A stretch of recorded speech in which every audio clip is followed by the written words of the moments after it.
Muhammad Fadilah. Om Ponto, gimana caranya koral batu jeruk atau hiu bisa mekar maksimal? Kalau ini biasanya parameter air aja sih, parameter airnya dijaga. Terus sebelum masukin koral, biasakan aklimasi dulu suhunya, airnya, parameternya, dan lain-lainnya. Tetap koral itu butuh diaklimasi dulu.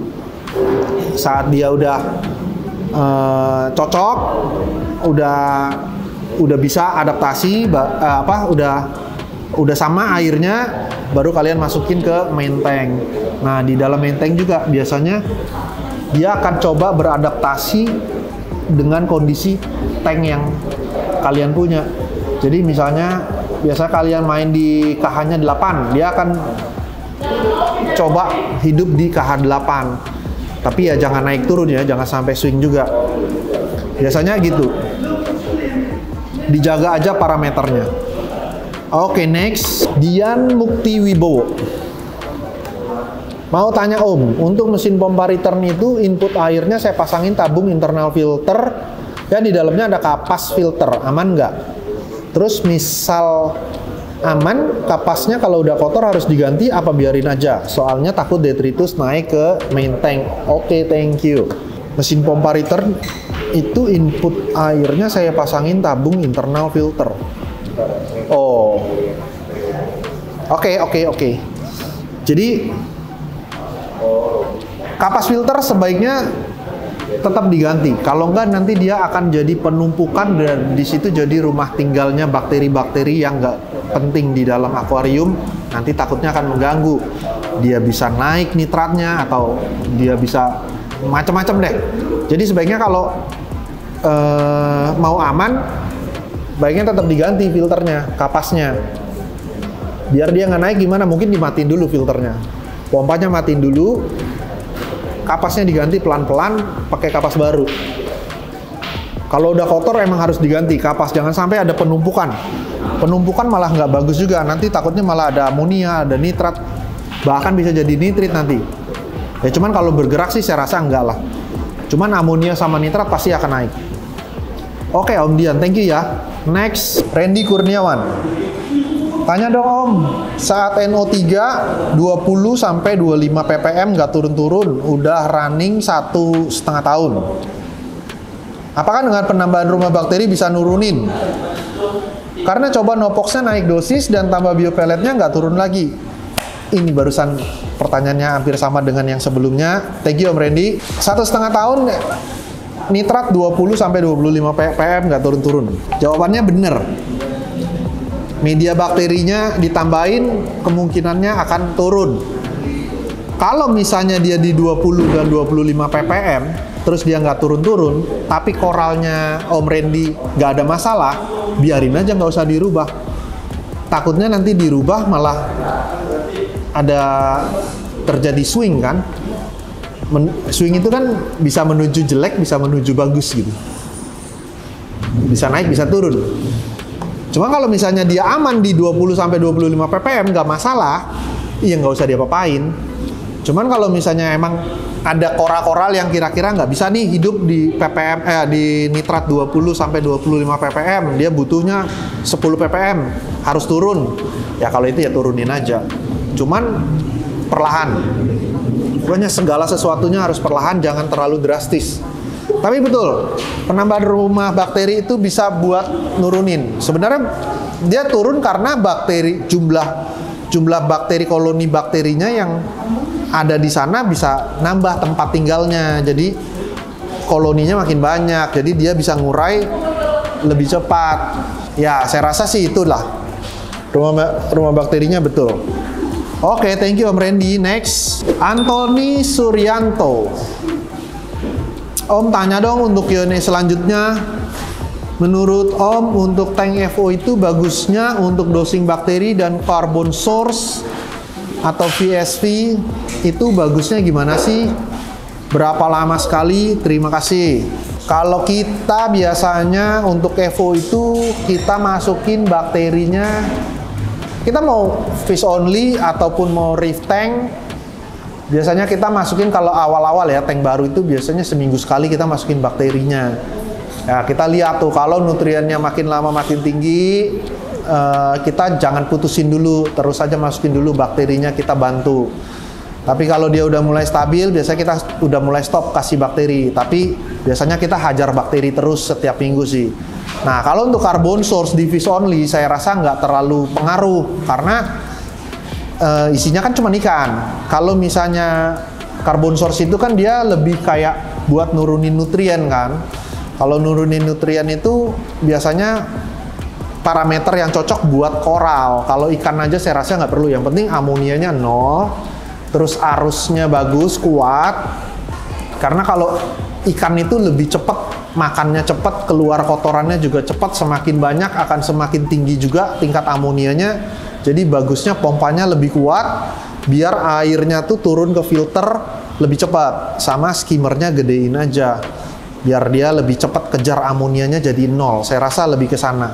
Thank you Om Antoni. Next, kunyuk. Koponto, Koniko. Kalau mau nurunin nitrat yang tinggi 50 ppm, tapi fosfat rendah 0,03 ppm, sampai di angka berapa fosfat yang harus saya capai agar fosfat dan nitrat dapat turun bersamaan? Karena keduanya mempunyai range nilai yang berbeda. Fosfat 0 sampai 3 dan nitrat 0 sampai 100. Dan apakah saya harus menghentikan sementara karbon dose untuk membiarkan fosfatnya dapat naik? Thank you. Betul. Tadi juga nih barusan saya jawab perbandingan fosfat dan nitrat. Kalau fosfatnya itu di 50, biasanya kita naikin fosfatnya dulu ke 4 sampai ke 5 ppm. Akan jelek sekali sih, akuariumnya pasti akan kayak kotor lah. Pasti lumutnya banyak karena ya nitrat tinggi, fosfat tinggi. Biasanya juga airnya juga nggak bening. Kalau misalnya bening pun agak kuning karena udah terlalu berat si mineralnya. Nah, itu kita naikin fosfat, perbandingan itu 1:10 biasanya. Jadi kalau kita mau 0 sama 50, kita naikin dulu nih ke 5 atau ke 4, nanti dia baru kita turunin sama-sama, nanti biar bisa turun. Biasanya perbandingan 1:10. Terus, apakah saya harus menghentikan sementara karbon dose? Yes. Berhentiin dulu karbon dose-nya, terutama yang mengikat atau menyerap fosfat. Biarin aja, kalau misalnya biopelet, nah biopelet misalnya pakai biopelet, biarin aja running biopeletnya, nggak ada masalah. Cuman kalau misalnya pakai GFO, stop dulu GFO-nya, angkat dulu. Jadi biarin dia naik si fosfatnya 1:10 lah. Thank you Om. Next, Gabriel Boro. Om Ponto, untuk dosing Big 3 dan trace elemen ABCD, bagusnya pagi atau malam? Untuk Nopox, dosnya pagi atau malam? Thanks. Kalau kita biasanya sih pagi dosing. Ya ini bagusnya kapan sih? Setahu saya koral sih makannya malam. Nah kalau untuk dia menyerap si mineralnya, biasanya kemungkinan juga malam. Cuman saya biasanya dosingnya pagi. Terus Nopox juga pagi. Karena setahu saya gini, kalau misalnya Nopox, saya lebih bicara ke Nopox deh. Kalau Nopox itu, dia kan lebih kayak carbon source. Jadi saat Nopox itu masuk, itu akan mengikat oksigennya kalian. Jadi ke oksigen itu akan turun tuh. Karena, dan si koral, dia karena makannya malam, dia membutuhkan oksigen. Jadi oksigen level di akuarium kalian saat malam pasti drop. Dan pH-nya pasti drop. Jadi biasanya saya kasih Nopox-nya pagi ke siang lah. Biasanya kalau kita mulai ABC itu jam 8, jam 9, jam 10, Nopox-nya jam 11. Biasanya di situ. Biar nggak terlalu drop pH-nya. Kalau trace elemen, kalau kita biasanya kasihnya malam. Kita tuang manual malam-malam. Kalau di sini sih begitu. Cuman kalau saya rasa pagi atau malam nggak terlalu pengaruh lah. Yang penting kan kebiasaannya aja. Kalau misalnya dia udah biasa dengan treatment yang kalian lakukan, dia akan ngikutin adaptasinya. Kayak makan juga sama. Biasanya koral makannya malam, tapi kalau kita biasain kasih makan siang, dia akan tahu tuh makan dia siang, setiap siang dia dapat makanan, pasti dia ngikut, makannya pasti siang. Saya nggak tahu pastinya gimana, koreksi kalau saya salah, tapi dia bisa adaptasi dengan kebiasaan kita sih. Next, Zulfi Kurniadi Karim. Om Ponto mau nanya nih, gimana cara yang aman meminimalisir swing parameter untuk rescape tank yang runningnya udah lumayan lama? Waduh, rescape lagi. Apakah perlu cyclingnya lama untuk mengembalikan biotanya? Atas pencerahannya, terima kasih, sukses selalu. Gimana caranya? Meminimalisir swing parameter untuk rescape tank yang udah running. Biasanya kalau udah running itu biasanya jangan disentuh-sentuh sih, cuman ya kadang kita juga bosen pasti kan, atau kita kayaknya ada spot bagus juga nih buat ditaruhin koral kalau di belakang, tapi kita taruhin lagi batunya. Biasanya kan itu suka iseng sendiri kita kan. Cuman kalau misalnya mau seperti itu, saya nggak bisa ngejamin ini nggak ada korban. Jadi kalau misalnya mau rescape itu biasanya kita matiin dulu semua sistemnya, arusnya udah nggak jalan, pelan-pelan, jangan sampai dia itu bakteri yang ada di pasir itu dia naik, terus amonia yang mengendap, nitrat yang mengendap itu diacak-acak akhirnya dia naik. Nah itu harus pelan tuh, pelan-pelan. Tapi kalau misalnya emang bisa dikeluarin dulu biotanya, kita keluarin. Biasanya kita kita tampung dulu nih, air bersihnya kita tampung dulu, kita tangkep-tangkepin pelan-pelan. Nah kita serok ikan-ikannya sama koral-koralnya udah kita pisahin di bak. Nah itu kalau misalnya mau rescape lah di situ. Cuman biasanya kita tunggu, udah nggak perlu cycling lagi. Jadi kita running, tapi nggak langsung kita taruh biotanya. Tunggu dia sampai benar-benar mengendap dulu semuanya, balik lagi ke bening lagi. Mungkin sekitar 1-2 hari baru kita balikin.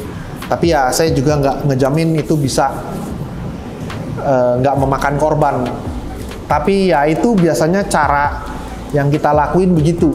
Cuma kalau untuk cycling sih nggak perlu karena bakterinya udah jadi. Apalagi kita pakai airnya air yang sama. Saya rasa anaerob sama aerobiknya pasti udah banyak sih. Saya rasa itu.